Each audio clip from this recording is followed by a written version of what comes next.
তিনি এখন ফিরতে চাচ্ছেন।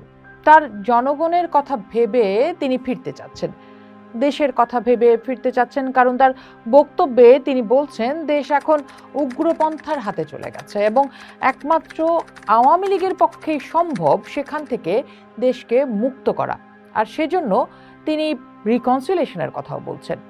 কিন্তু তিনি যখন দেশ ছাড়েন তখন কি কেউ জেনেছিল তিনি চলে যাচ্ছেন? তার যে লক্ষ লক্ষ সমর্থক, নেতা, কর্মী, তাদের ফেলে তিনি চলে গেলেন এবং তার পরিবার ও তার এক্সটেন্ডেড পরিবারের সদস্যদের নিরাপত্তা নিশ্চিত করেই তিনি এই সিদ্ধান্ত নিয়েছিলেন। আমরা যদি শেখ হাসিনার শেষ কয়েক ঘন্টা একটু দেখি যে তিনি কোথায় ছিলেন, কি করেছেন, কার কার সাথে কথা বলেছেন, ভারতের কার কার সাথে তার কথা হচ্ছিল, ভারতের রেসপন্স সেখানে কি ছিল, কি ধরনের পরিবহন ছিল, তার শেষ সময়ের কর্মকাণ্ডে কোথাও কি তার নেতা কর্মীর ভাবনা বা দেশের ভালোর ভাবনা ছিল, এরকম নানা প্রশ্ন উত্তরবিহীনই রয়ে গেছে। ফলে নতুন প্রশ্ন তখন তোলাই যায় যে নেতাকর্মীকে তিনি ফেলে চলে গিয়েছিলেন তারা এই নেতৃত্বের সাথে রিকনসাইল করবে কিনা।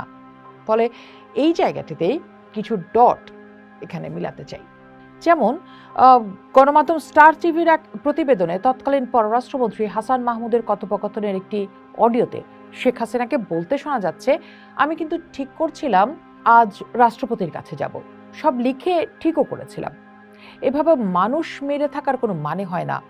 আর্মি চিফকে বলছি, সে 24 ঘন্টা সময় নিয়েছে, আর্মি চিফ চেষ্টা করুক কিছু করার জন্য। আমি কিন্তু ঠিক করছিলাম যে আজকে যাবো রাষ্ট্রপতি, সব লিখে থেকে সব রেডি করছি। এইভাবে মানুষ মেরে থাকার কোনো মানে হয় না। চিফকে বলছি 24 ঘন্টা সময় নিচ্ছে, সে চেষ্টা করবে এই করতে। স্টার টিভির কাছে আসা ওই অডিও রেকর্ড বলছে 4 আগস্ট হাসিনার সুর নরম হতে শুরু করেছে, কারণ গণমাধ্যমে বহুবার খবর হয়েছে যে শেখ হাসিনা দেশ ছাড়তে চাননি। আবার পোস্টের সাথে আলাপে আমরা দেখেছি মানবজমিনের সম্পাদক মতিউর রহমান বলেছিলেন শেখ হাসিনা তার 4 পাতার একটি পদত্যাগপত্র লিখেছিলেন এবং সেটি তিনি রাষ্ট্রপতিকে দেওয়ার সুযোগ পাননি, কারণ তাকে গণভবন ছাড়তে হয়েছিল অপ্রত্যাশিত সময়ের মধ্যেই, এবং গণভবন যে তাকে ছাড়তে হবে তা তিনি বুঝতে শুরু করেছিলেন 4 আগস্ট থেকেই। বলা যেতে পারে 5 আগস্ট ভোর থেকেই তিনি মোটামুটি নিশ্চিত ছিলেন। বিভিন্ন গণমাধ্যম বলছে তখন থেকেই তিনি ফোনে বেশ কিছু উল্লেখযোগ্য যোগাযোগ করেছেন, যে তালিকায় সাবেক স্বরাষ্ট্রমন্ত্রী, সাবেক পররাষ্ট্রমন্ত্রী, ব্যবসায়ী নেতা সালমান এফ রহমান ও সামরিক বেসামরিক বেশ কয়েকজন কর্মকর্তার নামও ছিল। এর মধ্যে এক সামরিক বাহিনীর ঊর্ধ্বতন কর্মকর্তার সাথে সকাল থেকে দুপুর পর্যন্ত বেশ কয়েকবার কথা বলেছিলেন শেখ হাসিনা, এমনকি বিমানে উঠেও তিনি সবশেষ সেই কর্মকর্তার সাথে কথা বলেন। এরপর সন্ধ্যায় ভারতে পৌঁছে কথা বলেন ভারতীয় 3টি নম্বরে। তবে এই আলাপ যে সেদিন সকালে হচ্ছিল তা নয়। তথ্য প্রযুক্তিবিদ ও অপরাধ ট্রাইব্যুনালের কৌশলী তানভীর হাসান জোহার স্টার টিভিকে জানিয়েছেন 3 তারিখ থেকেই তারা ভারতের সাথে যোগাযোগের তথ্য পেয়েছেন শেখ হাসিনার বা গণভবনের কর্মকর্তাদের। 3 তারিখ থেকেই মূলত আমরা দেখেছি বেশ কিছু নাম্বার থেকে ভারতে কমিউনিকেশন শুরু হয়। সেই নাম্বারগুলো মূলত ওনার নাম্বার না, কিন্তু একই ল্যাক্সেলে ভারতের সাথে ফ্রিকোয়েন্ট কমিউনিকেশন হয়েছে কোন সুনির্দিষ্ট নাম্বারে সেটা আমরা শনাক্ত করতে পেরেছি। সেই কনভারসেশনটা অত্যন্ত রহস্যজনকভাবে আমাদের অপরাধ ট্রাইব্যুনালে প্রেরণ করা হয়নি।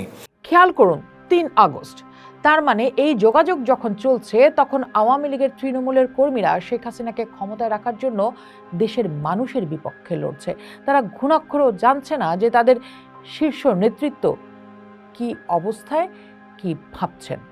আর এদিকে ভারতের পক্ষ থেকে আগের দুদিনের ফোন কলের বিষয়ে কোনো আলাপ না আসলেও বিবিসি বাংলার এক প্রতিবেদন বলছে 5 আগস্ট বেলা 12টার পর ঢাকা থেকে দিল্লিতে পরপর 2টো ফোন আসে। পররাষ্ট্রমন্ত্রী জয়শঙ্কর নিজেই পার্লামেন্টে দাঁড়িয়ে নিশ্চিত করেছেন যে প্রথম ফোনটা এসেছিল খোদ শেখ হাসিনার কার্যালয় থেকে।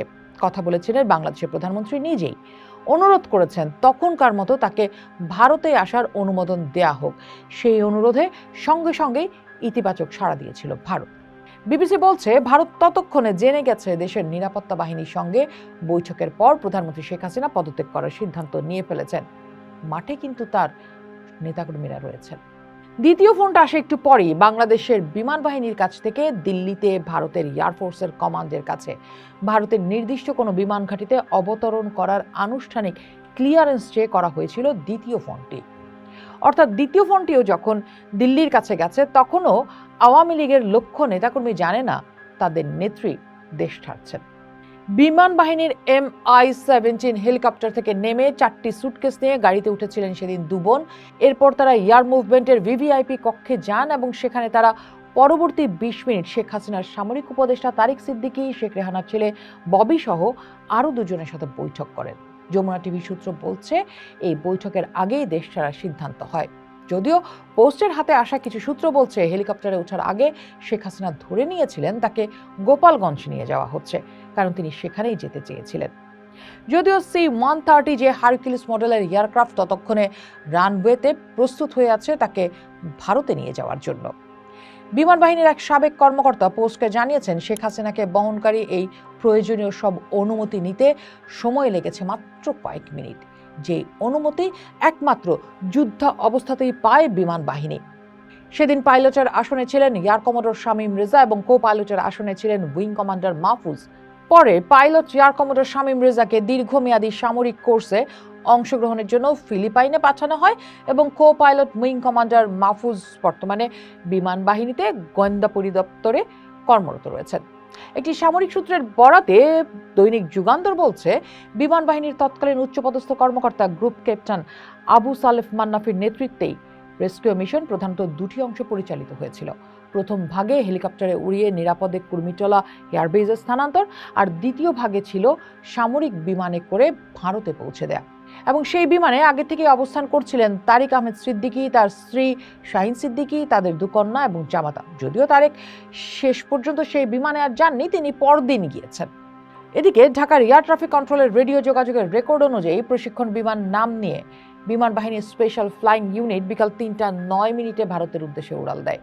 ফ্লাইট প্রোগ্রেস রেকর্ড লোকানোর জন্য বাংলাদেশের আকাশসীমায় থাকা অবস্থায় বিমানের ট্রান্সপন্ডার বন্ধ রাখা হয়।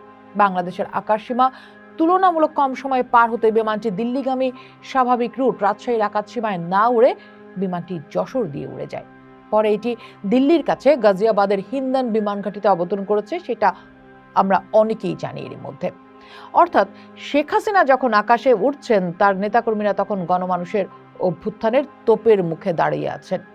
আর ওদিকে শেখ হাসিনার ভাগ্য নির্ধারণ করছে ভারত। বিবিসির এক প্রতিবেদন বলছে, শেখ হাসিনার জীবন বাঁচাতে বাংলাদেশের সেনাবাহিনী ভারতকে অনুরোধ করেছিল ভারতীয় বিমানের জন্য, কিন্তু ভারত সেটিকে নাকচ করে দেয়। ভারতীয় বাংলাদেশ থেকে বন্ধুকে উদ্ধার করে নিয়ে এসেছে বা পালাতে সাহায্য করেছে, এই অপবাদ খুঁচাতে। বিবিসির সেই প্রতিবেদন বলছে, 5 আগস্ট দুপুরে যখন শেখ হাসিনাকে ভারত আসার আনুষ্ঠানিক অনুমতি দেওয়া হয়, সে প্রথম মিনিট থেকেই ভারতের ধারণা ছিল তার সেই আশাটা একেবারেই সাময়িক এবং এটা তৃতীয় কোনো দেশে রওনা হওয়ার আগে বড় জোর একটা সংক্ষিপ্ত স্টপ ওভার। ভারতের পররাষ্ট্র মন্ত্রণালয়ের মুখপাত্র রণধীর জয়সওয়ালও গণমাধ্যমকে জানিয়েছিলেন সেই সময় ভারতে তার থাকাটা সাময়িক। বাংলাদেশ এবং ভারত দুদেশই তখন জল্পনা ছিল হাসিনা ভারত নয়, বরং ব্রিটেন, নরওয়ে বা সুইডেনের মতো কোনো স্ক্যান্ডিনেভিয়ান দেশে যাচ্ছেন, এমনকি বেলারুশের কথাও তখন শোনা যাচ্ছিল। আর সেজন্যই শেখ হাসিনাকে বহন করা বিমানটি ভারত 6 আগস্ট সকাল 10টা পর্যন্ত সে দেশে অপেক্ষা করায়। এরপর থেকে এখন পর্যন্ত শেখ হাসিনা বেশ কয়েকবারই তার নেতাকর্মীদের কাছে ফিরেছেন, কিন্তু কোনোবারই চক্ষুকর্ণের বিভাজন ঘটেনি। এমনকি শেষ সংবাদ সম্মেলনেও যখন তার মতানুসারীরা তাকে দেখার জন্য অপেক্ষা করছিল, তখন একটি কণ্ঠ ছাড়া তারা আর কিছুই তাদের জন্য উপহার হিসেবে পায়নি। অথচ শেখ হাসিনা সেখানে ভার্চুয়ালি উপস্থিত হবেন এমন প্রচারে মাতোয়ারা ছিল আওয়ামী লীগ। এবং তার ঠিক কিছুদিন আগে ভারত সংসদীয় কমিটি প্রতিবেদন হাজির করলো যে ভারতে বসে শেখ হাসিনা রাজনীতি করতে পারবেন না। পোস্ট দেখুন, ভাবুন, করুন, পোস্টের সাথেই থাকুন।